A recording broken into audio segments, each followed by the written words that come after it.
Fala mocidade, tamo aí de volta. Se você ainda não me conhece, meu nome é André Guterres, eu sou o Jogador Asmático, você já me siga lá nas outras redes. E o negócio é o seguinte, ontem viemos de opinião aqui no canal e hoje vamos de react, porque eu fiquei muito curioso, mas muito curioso para assistir reagindo junto com vocês a esse vídeo aqui lá do Futebolizando. Porque esse vídeo aí vai, pelo menos pra mim, aí vai apresentar um time gigante adormecido lá do futebol italiano. Vamos ver se durante o decorrer do vídeo eu reconheço, eu descubro que time que é esse, né, se eu já conheço ou não, e se vocês que estão reagindo junto comigo também já conhecem ou não. Valeu, mocidade? É isso aí. Sem mais delongas, se ajeitem daí que eu me ajeito aqui e bora pro vídeo! Quando falamos nos maiores campeões da história do futebol italiano, quase automaticamente vem à cabeça Juventus, Inter de Milão e Milan, que são gigantes, multicampeões e conhecidos no mundo inteiro. Mas o que pouca gente sabe é que clubes tradicionais como Roma, Lazio e Napoli sequer aparecem entre os 5 maiores vencedores do campeonato italiano. É mesmo? Roma, Napoli e esse outro aí, que eu não vou nem repetir o nome, não aparece entre os maiores vencedores do campeonato italiano, mano. Eu não sabia, não. Vamos ver. Opa. Mais surpreendente ainda, existe um time quase esquecido pelo grande público de uma cidade pequena do norte da Itália que está à frente de todos eles em número de títulos nacionais. Um clube que dominou o futebol italiano no início do século passado, levantou 7 troféus da Série A, construiu uma dinastia e ajudou a escrever os primeiros capítulos da história do futebol no país. Pô, 7 títulos nacionais no início do século passado, início do século XX. Não é pouca coisa, né? Mas a gente já viu aí em outros países, né, times que foram grandes lá no passado e que depois acabaram ficando meio que esquecidos no tempo, né? Tem, por exemplo, na Inglaterra, o Nottingham Forest é bicampeão da Champions League. É, mocidade. E hoje em dia ele é meio que, não vou dizer irrelevante, né, mas ele não briga por nada, né? Aliás, esse ano aí tá brigando contra o rebaixamento. Um clube que, inclusive, foi fundamental para a fundação do Palmeiras, aqui no Brasil. Ah, é? São 7 títulos italianos conquistados, em uma era em que vencer significava muito mais do que ter dinheiro ou estrelas. Significava organização, talento e tradição. Hoje você talvez mal ouça falar nele, mas durante décadas ele foi simplesmente imparável. Pois é, até agora eu não consegui adivinhar qual que é o time, não consegui identificar ali pela torcida, pelo símbolo na camisa. E vocês, já identificaram até esse momento do vídeo? Comenta aí pra eu saber. Não vale trapacear, hein, mocidade? Conheça agora a história do gigante italiano adormecido, o Pro Vercelli. Pro Vercelli? Fundado em 1892, inicialmente como uma associação voltada à prática da ginástica, o Pro Vercelli é considerado o clube esportivo mais antigo ainda em atividade na Itália. Pouco tempo depois, o futebol passou a fazer parte do seu projeto, e rapidamente o time se tornou uma potência. Localizado na região do Piemonte, no norte do país, a mesma região de Juventus e Torino, o clube surgiu em um período em que a industrialização começava a crescer e os operários encontravam no futebol uma nova paixão. O estádio onde o Pro Vercelli manda seus jogos é o estádio Silvio Piola, inaugurado em 1932. Pois é, a região do Piemonte é bem no norte pro noroeste, assim, da Itália, uma região bem rica, né? Aliás, eu falei em times aí que eram grandes no passado e hoje em dia não tem tanta significância. O Torino, né, rival da Juventus, é um desses, né?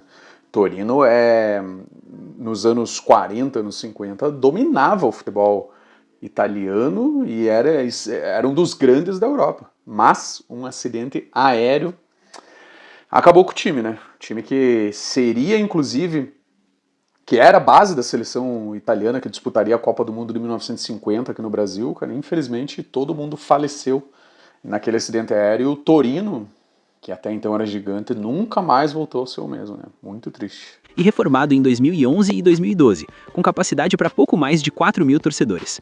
Ah! Ó, um detalhe, o nome do time não é Vercelli, tá? É Vercelli, porque esse CE em italiano tem som de che, né? Então é Vercelli. Bonitinho o estádio, hein? Pode parecer pequeno hoje, mas no começo do século XX era uma imensidão. Entre as décadas de 1910 e 1920, ao lado do Genoa, o Pro Vercelli dominou completamente o futebol italiano. Nesse período dourado, conquistou seus 7 títulos nacionais, em 1908, 1909, 1911, 1912, 1913, 1921 e 1922, tornando-se um dos maiores campeões da história do país. Mano, é início e bem início mesmo, né? Do século XX, né? Pô, década de 1910 até o início da década de 1920, mano. Muito time brasileiro não era nem fundado nessa época. Além dos troféus, o clube revelou e reuniu grandes jogadores que marcaram época, como Cesare Calli, Virgínio Rosetta e especialmente Silvio Piola, um dos maiores atacantes da história da Itália, que mais tarde daria nome ao estádio.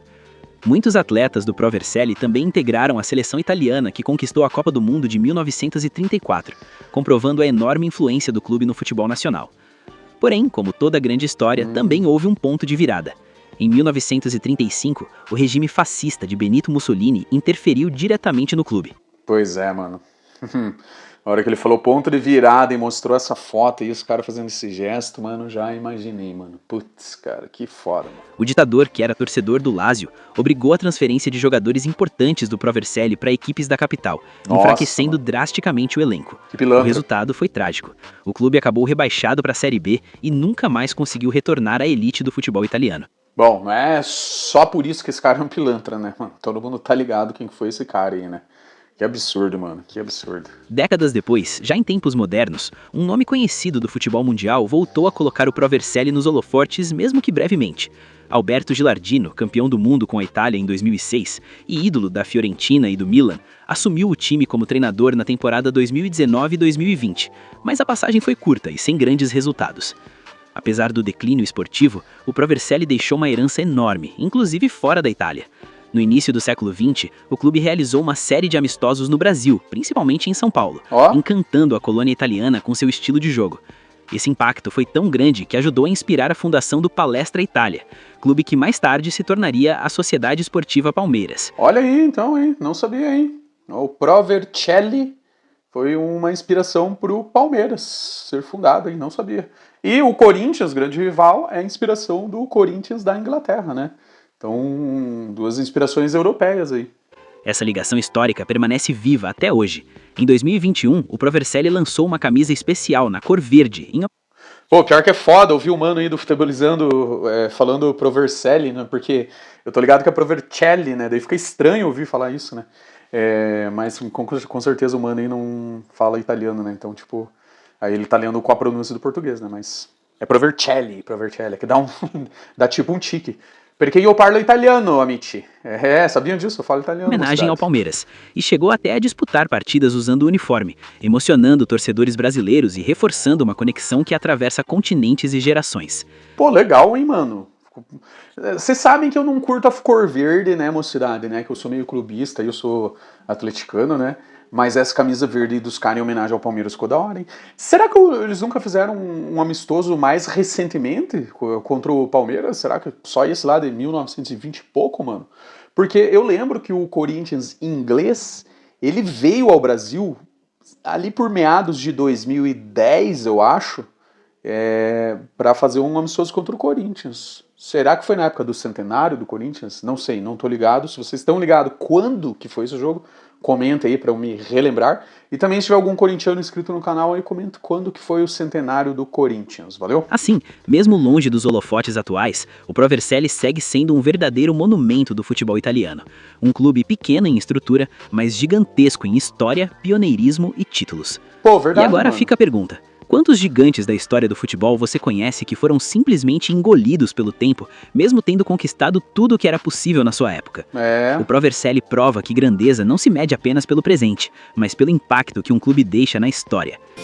E fica pra vocês aí o desafio proposto pelo mano aí do Futebolizando no final do vídeo. Eu já relembrei de dois grandes gigantes adormecidos aí durante o react aqui com vocês. Se vocês se lembraram de outros, deixem aí nos comentários pra eu saber. É isso aí, mocidade. Não se esqueça de se inscrever aqui no canal se você ainda não é inscrito. Dá aquele confere aí se você está inscrito. Se você não for inscrito, é só apertar o botãozinho ali e inscrever-se. Não custa nada, não paga nada e você fortalece a nossa caminhada. Deixa o like pra nós. Tamo junto e até o próximo vídeo!